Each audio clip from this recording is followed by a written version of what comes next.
Like माँ बाप ही भगवान है। अरे माँ बाप भगवान नहीं है यार, माँ बाप को भी भगवान ने बनाया है। अच्छा, क्या है आईआईटी वाले बाबा? अभी जो जैसे धर्म के हिसाब से जो मैंने डिसाइड किया है कल की, इस बार मैं पहले से बोल रहा हूँ, हाँ। इस बार इंडिया नहीं जीतेगी। चाहे तुम अब उनको विराट कोहली को सबको बोल दो कि अपने जेडीचे का जोर लगा के यार जीत के दिखा दो, तुम अब जाओ। हाँ। मैंने मना कर दिया नहीं जीतेगी तो नहीं जीतेगी। अब अच्छा। भगवान बड़े हो गए, तुम बड़े हो, अब देखा जाएगा। हाँ।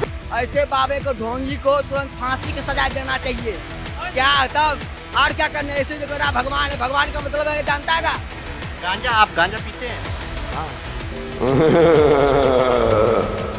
उमा महेश्वराय नमः।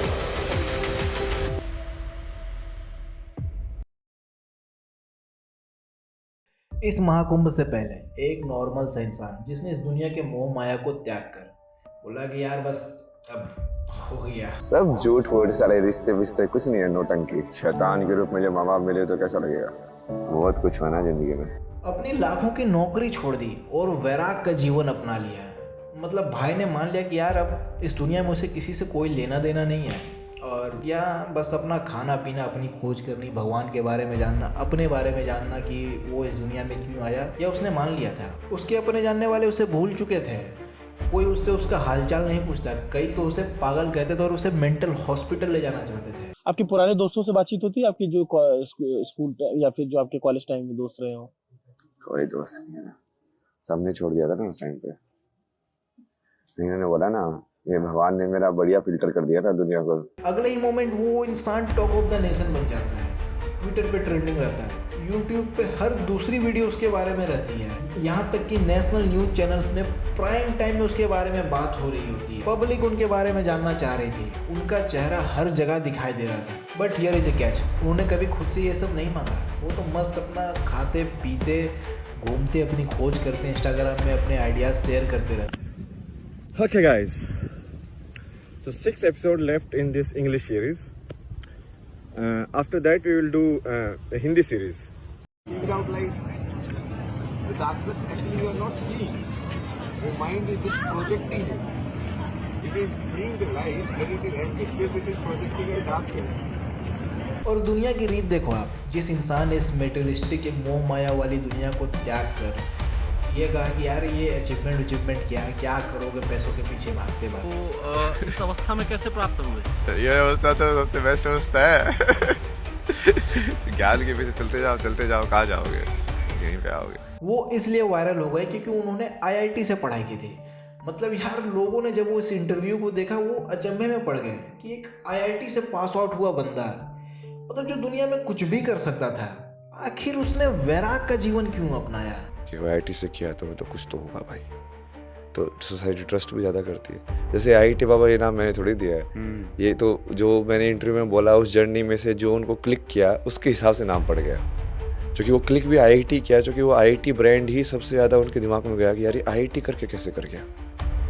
हाँ, मतलब आपकी ब्रांड वैल्यू जो बाबा वाली है उसके साथ आईटी लगाया तो लोगों को लगा यार ये इसमें कुछ तो बात हो, क्योंकि आईआईटी लगा हुआ है। आईआईटी लगा हुआ है। उसका वैसे कोई इतना रेलिवेंस नहीं है, बट ठीक है, वो लोग वैसे ही देखना चाहते हैं तो लोगों ने उसके हिसाब से देखा। वो एट स्टार्ट अभय सिंह का जब पहला इंटरव्यू इस रिपोर्टर ने लिया, जैसे आपने मेरे को ही देखा, क्योंकि आप पत्रकार हो, आप वो चीज ढूंढ रहे हो कि हाँ अब मुझे यहाँ से कैसे मिलेगा। तो वो जब मैं आपको बताऊं, मैं आपको एक ही बार जैसे देखा, ये लोग आगे बढ़ते हुए जा रहे थे, मैंने आपको जैसे ही देखा मैं एकदम स्टक हो गया। अभय सिंह लोगों को जेन्युइन लगे, जो बात है सच है। लोग मतलब शौक में थे कि यार आईआईटी से पास आउट हुआ बंदा, जहां एडमिशन के लिए हर साल 10 से 15 लाख बच्चे एग्जाम देते हैं महज 20,000 सीट के लिए, और अभय सिंह के टाइम पे तो वो सीट बस 5 से 6,000 तक की ही थी। उतना होनहार इंसान, जो इंसान जीवन में कुछ भी कर सकता है, आखिर उसने वैराग का जीवन क्यों अपनाया यार? बस वो हो जाए ना, मेरे को तो वो भी नहीं चाहिए ना, मेरा नाम हो या ना हो, बस उसकी कविता ना एक वो, हो गई है पीर पर्वत से पिघलनी चाहिए, मेरे सीने में नहीं तो तेरे सीने में सही, आग कहीं में बस आग जलनी चाहिए। कोई तो समाज को ठीक करने के लिए उठो यार, कोई तो सोचो इसको कैसे ठीक करेंगे। ये रेड लाइट एरिया कैसे चल रहे हो, गाँव के बच्चों को पकड़ के कैसे टॉर्चर करके उनको प्रोस्टिट्यूट बना देखा आपने? बड़ी बड़ी बातें करते हैं ना स्टूडियो से बैठ के, फिर वैसे होता ना मेरे को अंदर पूरा कर्म है ना वो मेरा, वो कर्म जब तक वो पूरा नहीं करूँगा तब तक वो पूरा शुद्ध नहीं हो सकता ना, क्योंकि वो भी अटैचमेंट ही है कि तुम संसार की सफरिंग से क्यों अटैच्ड हो। वो पूरा हो जाएगा कर्म, फिर वो महादेव विलीन हो जाएगा ना पूरी तरीके से। फिर लोगों ने इनकी कहानी पे ली दिलचस्पी, मीडिया को दिखा इस पे टीआरपी, और फिर क्या, मीडिया ट्रायल्स और इतना ज़्यादा ओवर एक्सपोजर के बाद अब बहुत से लोगों की राय इनको लेके बदल चुकी है। सिंपल है, घड़ा जब तक पक नहीं जाए तब तक उसका उपयोग नहीं करना चाहिए। मैं अभी ज़्यादा ही जल्दी फेमस कर दिया था, थोड़ा पकने देते, थोड़ा निखरने देते, थोड़ा उभरने देते, फिर फेमस होते तो वो जो आईआईटी का वो निखार है वो उनका जरूर निखर के आता। इनकी कहानी एक बहुत ही फेमस लाइन से मिलती जुलती है कि क्या होता है जब कोई रातों रात एक इंटरनेट सेंसेशन बन जाता है, और तब क्या होता है जब ट्रेडिशनल मीडिया इस कहानी में टीआरपी के लिए एंटर करती है।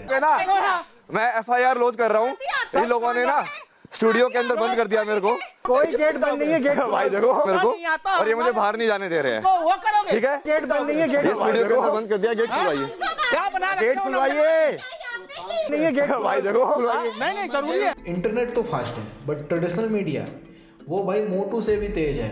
जब उन्हें स्मेल आ जाती है कि कोई कहानी उन्हें रेटिंग्स और टीआरपी दोनों दे सकती है। आईआईटी बाबा ने बवाल मचाया, पूरा स्टूडियो सिर पर उठाया। क्यों बुलाया भाई, मैं जा रहा हूँ ना, डन। देखो भाई इन लोगों ने ना, ये न्यूज वाले ना ये फिर से चालू करने की कोशिश कर रहे हैं, इसलिए मैंने लाइव किया था तुम्हारे साथ। एक्सपोज्ड होने का डर सताया, इसलिए हंगामा किया। आप अगर धर्म के प्रचारक हैं तो आपको डरने की आवश्यकता क्या है? या तो अपने आप को या तो पाखंडी मान लीजिए और भाग जाइए, सिंपल सी बात है, या तो पाखंडी मान लीजिए और भाग जाइए। अपनी पे आ गए, देखा मैंने इंस्टाग्राम लाइव सही किया ना तुम्हारे साथ, शांति से बैठिए। आप अगर पाखंडी है तो भाग जाइए, पाखंडी हूँ मैं, पूरे सनातन धर्म को बदनाम कर। टॉक शोज में इन्हें बुलाया जाता है, इन टेढ़े मेढ़े अनकन्वेंशनल सवाल किए जाते हैं ताकि इनके अराउंड एक नैरेटिव बिल्ड किया जा सके। ये आदमी जो सनातन धर्म का बेड़ा गर्क कर रहा है। क्योंकि ट्रेडिशनल मीडिया आउटलेट्स सिर्फ वायरल स्टोरीज को रिपोर्ट ही नहीं करते, वो उन्हें आखिरी हद तक एक्सटेंड भी करते हैं। Because when there is something trending that means more clicks means more money. It's all about the content cycle, not about the person. अब जब किसी को इतनी ज़्यादा पब्लिसिटी और अटेंशन मिल जाता है तो जाहिर सी बात है कोई क्यों ही खोना चाहेगा यार। जिसे जब कोई देखता नहीं था, पूछने वाला नहीं था, उसे हजारों लाखों लोग देखने वाले, पूछने वाले मिल जा रहे, जहाँ जा रहा है उसके साथ सेल्फी ले रहा है, तो क्यों ये सब खोना चाहेगा? क्योंकि द मोमेंट कोई इंसान इंटरनेट में वायरल होता है, they stop being seen as a person in the internet story. वो एक कैरेक्टर बन जाते हैं इंटरनेट की दुनिया पे। And that comes with pressure. उन्हें हर समय परफॉर्म करना रहता, लोगों के बीच बातों का हिस्सा बने रहने के लिए। और अगर वो ऐसा नहीं करते, एज यूजुअल इंटरनेट जितनी जल्दी लोगों को चढ़ाता है उतनी जल्दी उतार भी देता है, बल्कि उससे ज़्यादा ही जल्दी उतार देता है। और जो वायरल होते हैं उन्हें रिलेटेबल रहने के लिए एक ऐसा प्रेशर उनके ऊपर रहता है जो नॉर्मली दिखाई तो नहीं देता बट रहता है। यार कुछ भी करना है, हमें इंटरनेट पे बने रहना, लोगों के बीच बातों का हिस्सा बने रहना। अच्छा, क्या है आईआईटी वाले बाबा? क्या है आईआईटी वाले बाबा? होने के तो मैं कुछ भी हो सकता हूँ वैसे तो। अभी जो जैसे धर्म के हिसाब से जो मैंने डिसाइड किया है, कल की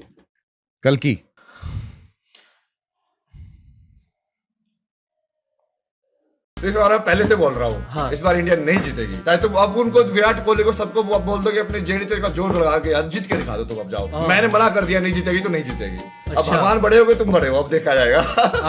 अब इस प्रेडिक्शन की खास बात क्या थी कि मैच कोई भी जीते, बात इनके बारे में जरूर होगी। इंडिया मैच हारती है तो मैंने कहा था कल्कि का रूप हूँ, और इंडिया अगर मैच जीतती है तो नेगेटिव पब्लिसिटी मीन्स लोगों के बीच बातों का हिस्सा बने रहना है। अब इसके बारे में सोचना या फिर बताना दूसरों को कि महाराज सही है या फिर गलत है या फ्रॉड है, ऐसा ये लोगों का अपना पर्सपेक्टिव है। वो लोग इन्हें सही भी मानते हैं, लोग इन्हें गलत भी मानते हैं। ये yes that's how it is. That's the It's like Leela. balloon example you give. So when the balloon has air inside, there is like a balance happening outside, you know, air pressure inside, air pressure outside, and then you are holding it. So basically, your body is also putting some force here, which is contributing to the air pressure maintaining. Now, how are you actually producing this force? It's coming from inside your hand. Correct. Muscles and everything. Now, how is that coming? So when you go deeper and deeper, then you arrive at the same thing. You know, the source is the same, the Paramatma that you are seeing. Correct. आपने कभी एक चीज़ notice करी है कि यार ये हर दूसरे महीने क्यों हो जाता है और कैसे हो जाता है? कभी ये बच्चा वायरल हो जाता है, कभी मोनालिसा, कभी IIT बाबा, आखिर कैसे?